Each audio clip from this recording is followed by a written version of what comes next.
Hello, this is the Porgcorner with your hosts Mark and Steven. We talk comics, film, books, television, science, aliens, and gaming. We come from different nerddoms. Steven lives and breathes Star Wars, and I am a Superman and DC fanatic. We also touch on the Marvel Universe and other sci-fi and fantasy franchises. Now, let's get to episode 8, our Shazam review.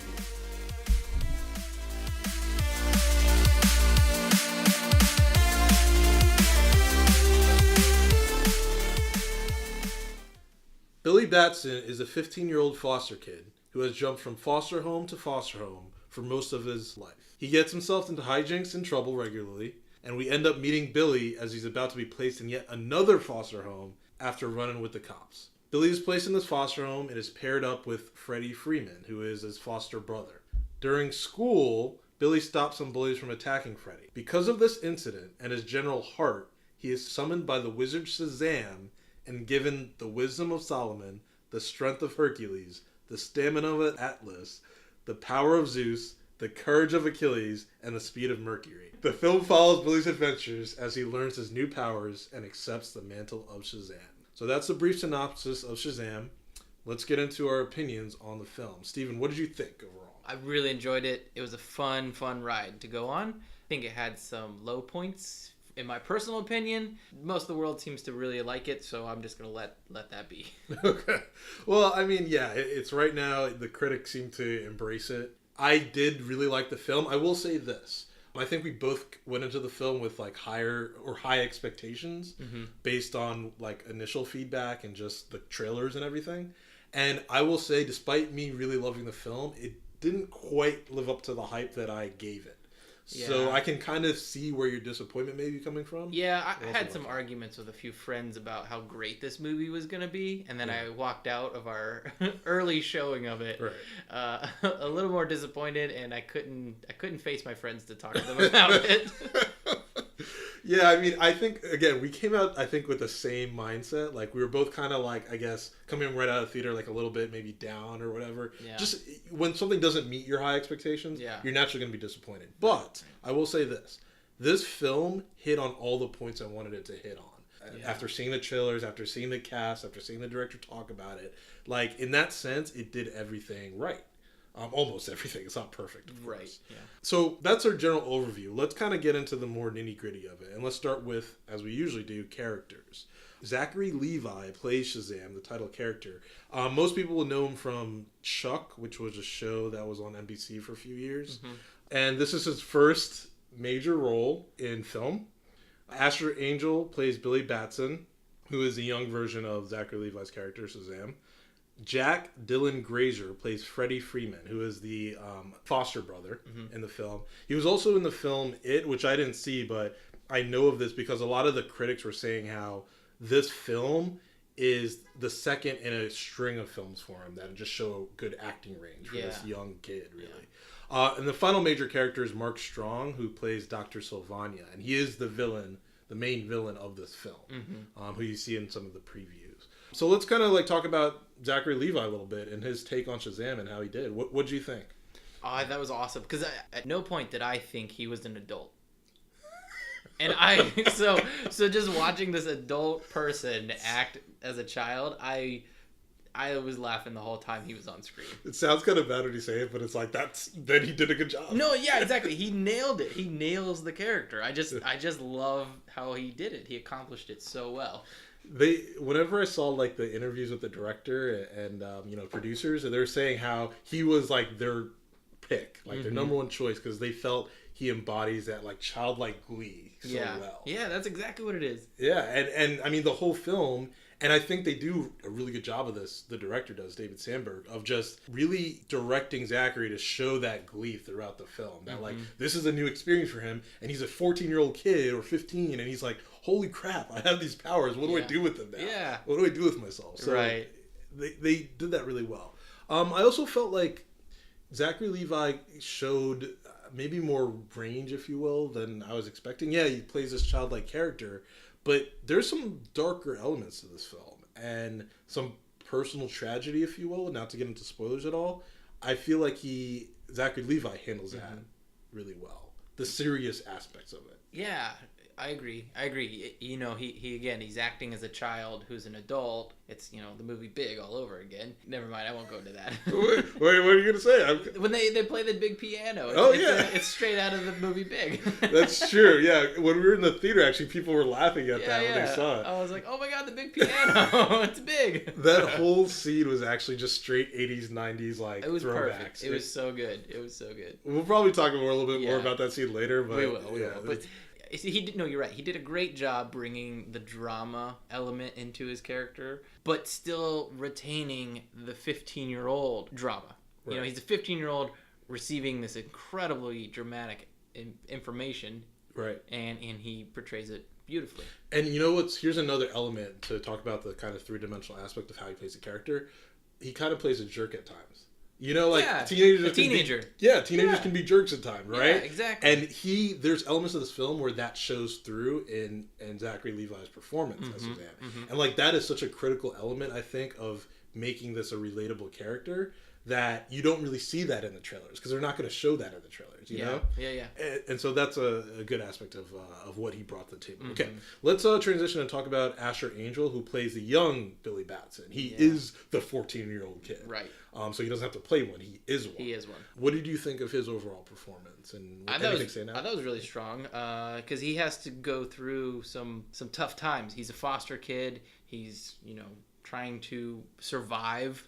Yeah. And I think he does a really good job portraying that difficulty. Yeah. You know what's interesting? And I think they take this from the New 52 run of Shazam. So for those that are unaware, DC did a reboot in 2011 called the New 52. Okay. And they basically rebooted all their characters in the universe, and they had new versions of them. Oh. So I don't know. I don't follow the DC comics. So like Shazam, well, he used to be called Captain Marvel back in the day. For decades was this like goody two shoes, gee golly, you know, kind of like Leave It to Beaver type of kid, like gee golly willikers, that type of guy. That was his character for decades.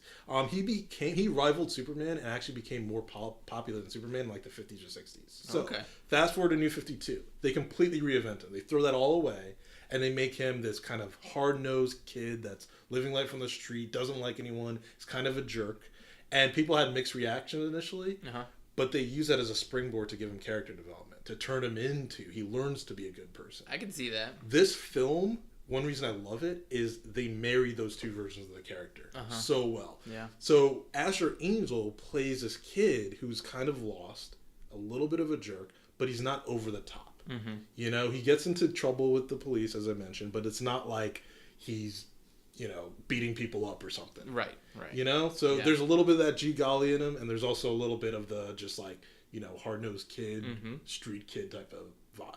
And he does that perfectly. He does. He does it great, yeah. Jack Dylan Grazer. What did you think of his performance? He's Freddie Freeman. He did a really good job. He was, between the two kids and then between him and Zach, they're hilarious. He's hilarious. Right. His delivery is just so funny. I can't wait to see what he does as an adult. Like, I'm going to follow his career forever because he is so funny. Yeah, out of like a lot of these child actors in this film, because there's a foster family, we'll get into that. He stands out, I think, as one of the strongest performers. Yeah. And he also has a lot of range. Like, there's sadness in his character arc. Yeah. There is a little bit of the jerk element too. And they're just mostly hilarity, though. Yeah. He's kind of one of those... He's one of those people that, like, if you can't laugh at yourself, then when people laugh at you, it's going to be bad. Right. It's going to feel bad. Right. And so he's constantly trying to make humor out of anything. Yeah, and that comes through. He has that a bit of sarcasm, too. And also a bit of innocence as well. Yeah. And then finally, Mark Strong, who you may recognize as he was in Green Lantern as Sinestro back in the day. That wonderful movie, Green Lantern. Wonderful movie. He was also in Kingsman as well. And then in this one, he plays Dr. Sylvania, who is the villain of the film. I feel like Mark Strong always brings it. Like, he's always going to be a great actor that does a good performance. Did you have any like thoughts about his take on this character? I wasn't in love with it, honestly. I mean, I thought he was a great villain. It was a strong character, but I didn't feel range out of it. I felt it was very monotone. Interesting. Like, the character didn't explode off the screen and intimidate me or scare me, or he was after one thing, and when he didn't get it, he was like, oh darn, I'm gonna try again. It just wasn't. There wasn't a whole lot of build up to it. Right. You know, his character didn't develop either. Okay. So I disagree and agree. Okay. This kind of gets into our discussion that we had about the start of the film. Oh yeah. So initially when it came out of the theater, I said to Steven, like, hey, I really like how they began this film with following Dr. Sylvania's journey. Like, the film starts out with him as the kid. It's in 1970 or something, and you're following this guy, this child. He gets summoned to the Wizard Shazam, and he does not get powers from him. Right. He does not get selected to be Shazam. Right. And so he's sent back. Right. And so, no, I agree. I think that was a great starting point for the movie. I was not happy with how long we spent doing that. I don't know why we had to have so much time before, during, and after his meeting of Shazam. Where I agree with you when you were talking about Mark Strong's performance is, so they have this start point in the beginning of the film of who this character is, right? And then when we see Mark Strong as an adult at this point in modern times, he's just there as this other version of the character. Yeah. We don't really get that gap in between. We don't see that develop. Maybe that's part of it, yeah. And that's maybe intentional, again, because we go from he's 10 years old to 40 or whatever. But just to fill in the gap there, they should have shown when he's watching the videos of the other people that he's been following and whatnot. He should have had videos of himself, like being interviewed by psychologists and whatever. Right. When he's a teenager or a child, that leads him to this career path that he's taken. Right. So basically, like, there's a scene in the film where he interviews other people who've had this crazy magical experience that he had as a kid that we opened the film with. And he's the doctor on staff examining these interviews with people.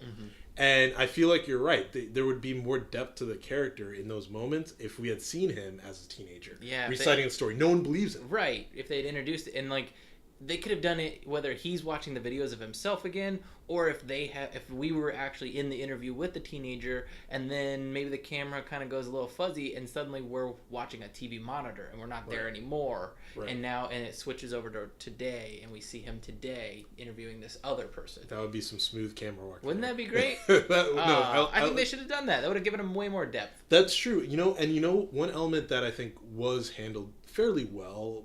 Maybe it was a little bit over the top, but his relationship with his family. Yeah. So in the beginning, when he gets summoned to Shazam, Dr. Sylvania, this is, he's in a car with his older brother, and his father.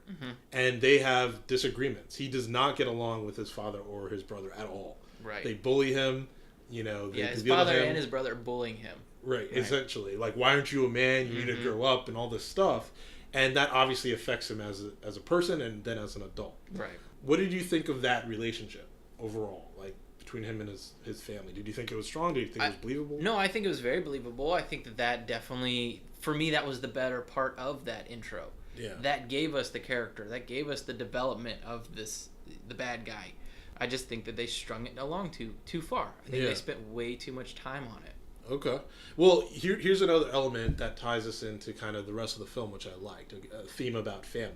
Like, if there's a central theme, I think that's it for this film. Yeah. And that's the comparison of Dr. Sylvania's family and his relationship of that as Billy Batson and his relationship with his foster family in this film. So, transitioning to Billy, what did you think of how they handled that relationship between him and his foster parent? Did that stand out to you? Did you like the approach they went with? I liked it. It gave us the viewers, a sense of home. Yeah. And, like, we wanted so badly to yell at Billy, like, don't run away, stay home, Right. These people want you. These people want to care for you and want to love you. Yeah. Love them back, Billy's relationship with his foster parents. These are basically the ideal foster parents. And for me personally, one thing I liked about this film is that it did subvert an expectation. And normally I'm kind of iffy on that, like, process of subverting expectations, but this worked. And my expectation was, based on years of seeing films like these, Disney films, Cinderella or whatever, was that the foster family was putting on a front of nicety, and that they would be evil or terrible foster parents later on. Yeah. And luckily, they don't go that route. Yeah. They are what they seem to be, which is an ideal home with a loving home that takes care of kids that are lost. Yeah, and I think that appeals to what I was saying before and helps us, the viewers, root for them and yell at Billy. Like, stay, pay attention, they're here for you, talk to them, be a part of this family. Right. And it makes it like, it makes Billy's journey that much more believable in a sense, and concise, because he's not dealing with all this, for lack of a better term, CW drama with family stuff. Yeah. He's like, he doesn't like them at first because he has all his own personal issues, and then he learns that, okay, yeah, this is real. And we kind of go on that journey with him. And I think, and the best part about that is this all happens in a short period of time, like maybe a couple weeks. Yeah. And I feel like that, how nice the family is what makes that believable.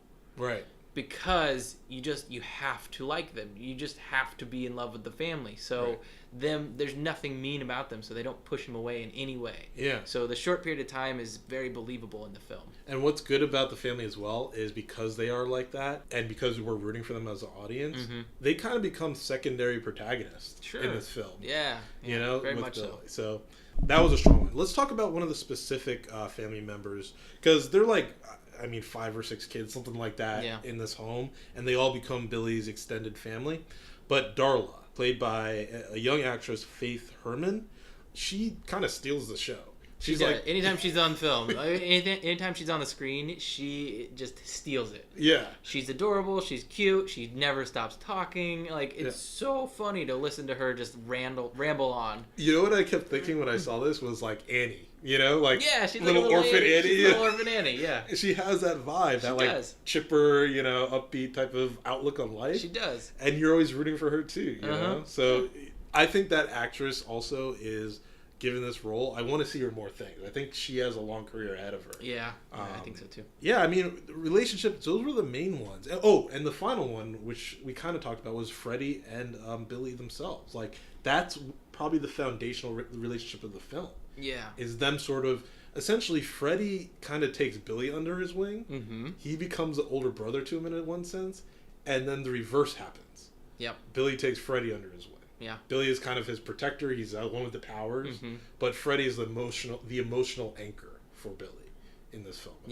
I agree with that. I agree. Building these relationships is what, like you're saying, I believe is what the movie's trying to do for us. It's trying to build family and sell us on family, and that's where their relationship really takes off. Because the two of them, without Freddie, Billy wouldn't have stayed with the family at all. Right. Freddie is his anchor to that family. Absolutely. Yeah. Freddie is insistent, and this is part of the, genius of the character and the hilarity of the character. He's insistent on being friends with him. Yeah. Yeah, he's like, we're going to share bunk beds. You're going to be my friend. Right. I'm forcing you to be my friend, basically. And in fact, in the first scene they meet, and this leads into our next discussion, Freddie shows Billy his Batman Batarang. He has a collection of it from basically Batman versus Superman. It was like taken. And a bullet that hit Superman's chest and bounced off. So he has this collection. Yeah, it's a 9mm round with a certificate of authenticity that it has struck Superman and fallen to the ground. Right, and he has this stuff. He has it. He's got this memorabilia. He is, so again, Freddie is kind of our gateway as like nerds, basically, to what if these figures existed? Yeah, we would be nerding out as kids totally. You know? Like, I would be freaking out. And throughout the film, the theme is Superman specifically. Like, yeah, they talk about him a lot, and they reference him in different times. Them being the characters in the movie say Superman this, Superman that. Right, because at the end of the day, this film does take place in the DCEU, and those references are sprinkled out. Because like all these events throughout the past films have happened, of course people in the world will know about it. Right. And so they're geeking out over Superman. Yeah. And with Superman specifically, I felt like there were a lot of comparisons to Man of Steel in this film, and also the references, obviously, to Superman. So one that I just remembered a second ago was they say, like, up and away at one point. Or no, they say leap tall buildings, like in a single bound. You'll leap tall buildings in a single bound. Yeah, right, I think Freddie says that to Billy. And then there's a montage scene of Billy jumping up and just crashing into an office skyscraper. It's so perfect. It's so perfect. And you hear him echoing like, sorry. Sorry. I'm so sorry. And then it just cuts away. We never learned what happens. We don't know anything else. No, it's just... you know. And another time is they're trying to learn. They're like, "Can you fly?" And he's like, "I don't know. How does Superman do it?" Right. I don't know. Put the fist out like Superman. They just keep saying Superman. Right. They're so amped on Superman. And there's like the whole montage is really kind of similar to what they did in Man of Steel with him learning his powers. Just that in this film it's more comedic. Yeah. You know. Yeah. I wish that was so much longer. Yeah. The montage should have been so much longer. They had so much opportunity to do so many superhero tests. Right. And us just laugh the whole time. And it's like, that's kind of a staple of the genre, but I think the comedic element is something we haven't seen in a while. Like, if you remember, again, I just remember this, Spider-Man 1 with Tobey Maguire, when he gets his powers and he's like testing them out, that's a whole comedy bit. Yeah. You know, and that lasts like probably like 5 to 10 minutes of that film. Yeah. And in this one, it's a comedy bit, but it's short. It's much shorter. It's much shorter than that. I feel like it was a missed opportunity to go longer. Yeah. And just to kind of wrap up the comparisons with Man of Steel a little bit, not only this montage scene, because Man of Steel also has a montage, so they're taking elements of this. There's a scene where, and you see it in the trailers, where Dr. Sylvania and Shazam are flying and punching each other, and the camera angles are exactly like Man of Steel. Yeah. Exactly like it. And this is the second film in a row, Captain Marvel also, that kind of references elements of Man of Steel. And I feel like that's a kind of a feather in the cap of that film in terms of its importance years later. But everyone knows that's like my favorite superhero film, so I may just be making things up. Are you talking about cinematography? Like literally just how they filmed a scene, like a fight scene? Well, no, that's not the only element. Okay. But that's one of the main ones. Okay, because I was going to say, like, you know, doing the camera that wraps around a fight scene, like a stationary fight, and we have a camera that does 360 degrees while that fight is happening, which happens in every superhero movie ever. Yeah. The first time we saw that was in The Matrix. Oh yeah. But I'm not talking about that specifically. There's a, and I'll try to describe it. There's an angle in Man of Steel when Zod is fighting Superman, where there's a camera at the back of Superman's arm, if you will, or on his torso, and as he's flying, you see the punch happen from that camera's angle, and then you see the camera zoom to the other side of his torso, and then you see the other punch. And they did the same, and it's not something that's common. It was done in Man of Steel first, and then other films have referenced it. Because it's been a popular thing. But anyway.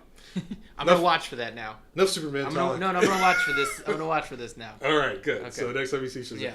All right, so that actually leads perfectly into our next discussion, CGI and technical discussion. So was there any thing that stood out with the CGI for this film for you, or any other element? You told me before we started recording that they had a lower budget than some of the other superhero movies. Yes. And that kind of took away some of my spark from being annoyed with certain things. So sorry, I could have got a good Steven rant out of that. No, it's fine. They didn't have the funds that they needed to be 100% polished. Right. So, with that said, that gives me an opportunity to kind of give them some leeway and say it was perfect for the budget they had. The CGI was clean, it was crisp. The secondary villains are less than spectacular, in my opinion. But, you know, like Shazam's suit, he's wearing a real suit, but they just add a little bit of CGI reality to it. But it's still a suit with foam padding in it, you can tell. The foam is really obvious. It's real big. It's real big foam. Every superhero film has padding, in their suits, but this one is, really obnoxious. It was really but it plays in perfectly with this, little kid who's now suddenly a superhero. It's true. You know, he says his name and he becomes 6'5" and built like a wall. And right. And you could imagine, a 14-year-old kid like that being insecure with still padded suit. On purpose. Right. So it does kind of fit right. Yeah. One thing, I'm kind of iffy on, which has been a big, I guess, source of controversy, is, the lightning... how it glows on his chest. So you see that in the trailers. It always reminds me of Green Lantern, how they did this or tried to do the CGI suit. And I'm just it didn't need that, you know. And you think so? I thought some points of it's CGI, but it definitely looks like it's a thicker piece of plastic with LEDs behind it. That's what I don't like about it. It looks like it's just so Would you rather it have been CGI? I would rather they didn't light it up at all. Oh, you just wanted it to be just a cloth, like a matte. Like the Superman suit or the Batman suit, just cloth, you know, a lightning bolt. But they had to light it up, so it looks like they went to Radio Shack, bought some LED lights, put it under the suit. No, in the movie. background characters reference the suit like 4 or 5 separate times, and every time it's hilarious. Yeah. They're like, why is his cape so short? You know, like, yeah, that's why is he wearing a half cape? Wait, and then the guy on the subway when he first is Shazam, and the guy's like right in his face, and he's like, man, you're wearing bright red with gold accents and a white cape? Whoo-wee! And the guy's just so ecstatic about the suit because he's so amped about how ridiculous it looks. You're totally right. So that is an element they nailed right there. Just making fun of Shazam. They make fun of Shazam. Because, like, even the comics, like, it's one of the most ridiculous suits. And comics have ridiculous suits generally, but, like, that cape makes no sense. It's so bright. Like, the red is so bright. It looks like it came right off the pages of a comic book. Like, they had an opportunity here to do whatever they wanted. Right. You know, they could have just been like, this is our version of a Shazam costume. Right. But they didn't. They went straight red with gold boots and a half white cape.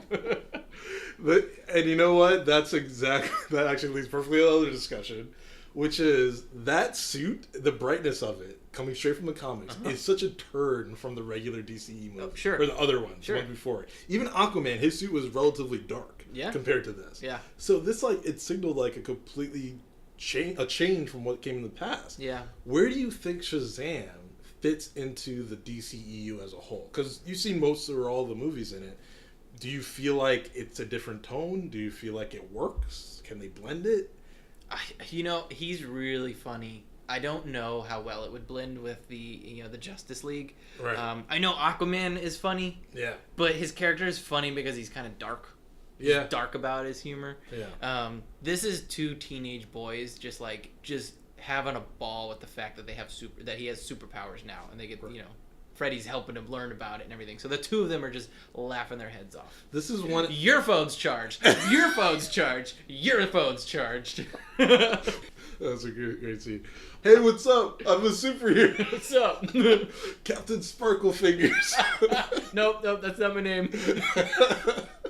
One thing that I think with the DCU, why this is so good, and this follows the comics to me, is that Shazam is not like shouldn't be a core member of the Justice League. He should always be kind of on the outside looking in, because he's a kid. And the other members know that. Well, they eventually find it out. Mm-hmm. He should not be a core member, and I think that's good. It allows him to do his own thing, and in the future of the DCU, when they have a sequel, when like The Rock shows up as Black Adam, the main villain, he can just do his own thing, and it doesn't have to tie in so much with everything else. Right. You know? And they gave him his own city. He's in Philadelphia. Right. Yeah. So he's not in Gotham. They make a Rocky reference, of course. Yeah, they do. It was a standard operating procedure. Right. You have to. He's like, oh, I get why Rocky went up these stairs. Yeah. Okay, so let's since we're on the DCU train a little bit, the DCEU seems to be picking up some steam. Obviously, it kind of faltered out of the gate. Man of Steel had mixed reception, I would say. Mm-hmm. Then Batman vs. Superman, mostly negative reception. Yeah. Then you had Suicide Squad, which did well at the box office, but negative critical reaction. Wonder Woman then blew everyone out of the water. Yep. And then Justice League, again, not well received. And I know I'm running through them. Finally, we start picking up steam with Aquaman. Mm-hmm. Now Shazam. Yeah. And so you have 3 total, Wonder Woman, Aquaman, Shazam, that are kind of signaling a rebirth, maybe? I think they're gaining their stride. I think they're figuring it out over there at WB. Maybe they're kind of following, the Marvel formula. Yeah. But they're trying to put their own spin on it. Yeah. Whereas before they were like trying not to do Marvel at all. And I agree with you. It's like they tried so hard not to be Marvel and follow their script. They just shot themselves in the foot. Right. They're like, oh, we'll do the team up first, and then we'll do origin. Like, that never made sense. Yeah. And it's funny because all the good DCU films, and I do include Man of Steel in that because, again, that's a film I really love, are origin films, are solo adventures, right? Right. They all are, and they do those well. Yeah. And it's where they falter is with these team-ups because they don't build up properly. Right. So it's like if they continue just like chugging along, Aquaman 2, Shazam 2, Wonder Woman 2, which is coming out, right? Yep. So if they keep doing that and forget about Justice League 2, forget about teaming up Batman and Superman for now. Right. Oh, and they have the Batman coming out. I said they need to do the Batman movie. Like, the Justice League should not have been the origins of Batman for this string. Right. You know? So like if they keep it up, keep their head to the ground, and just hire quality people, this can they can turn it around. It's going to take some time, but they're doing it. Yeah.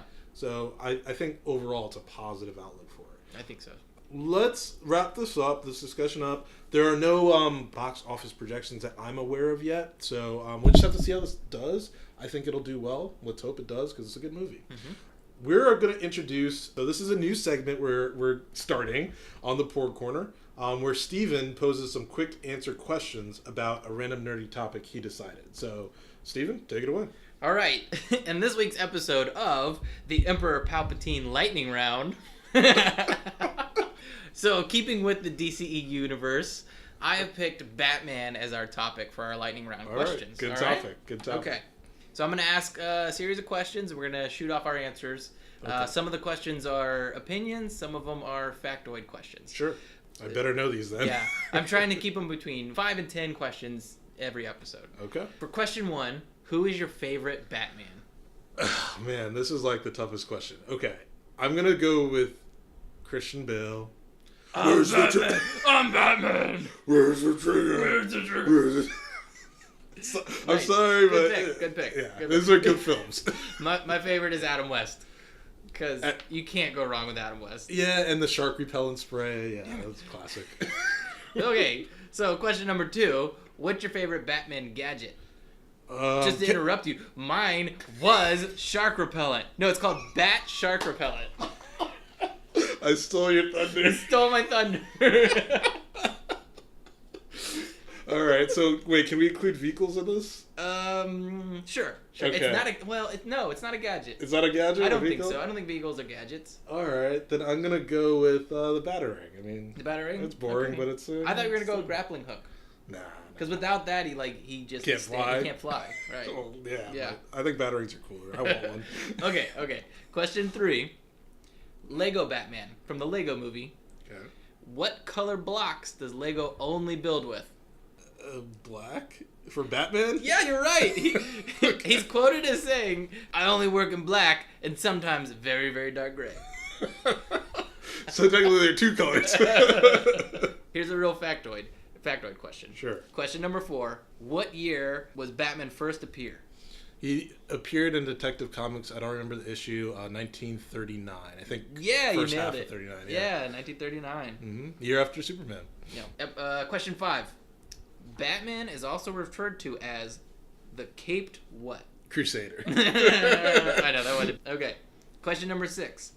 Do you know what ranking Batman received in the 2015 50 Greatest Superheroes in the Comic Book History? Number 50. Just kidding. Oh. Let me do a real answer. I feel like 1's too easy, even though that seems obvious because everyone loves Batman. I'm going to say number 3. You think he came in 3rd out of 50? Yeah. Batman came in number 1. He did. Yeah. Okay. So he beat everybody, including Superman. I'm not shocked by that. I was thinking Spider-Man would be number 1. Yeah. Do you have that I don't have the entire list. I just did some Batman research for you. Okay, fair enough. All right, that was so much fun. That concludes our Emperor Palpatine Lightning Round. All right, well that concludes episode 8, our Shazam review and lightning round. Come back and check out episode 9. Follow us on Twitter, Instagram, and Facebook at the Porgcorner everywhere. So, discuss with us. What did you think of Shazam? Did you like it? Did you hate it? Did you like Captain Marvel more? Did you like Shazam more? That's a good discussion. That's a good discussion. Yeah. There you go. All right, see you next episode, guys.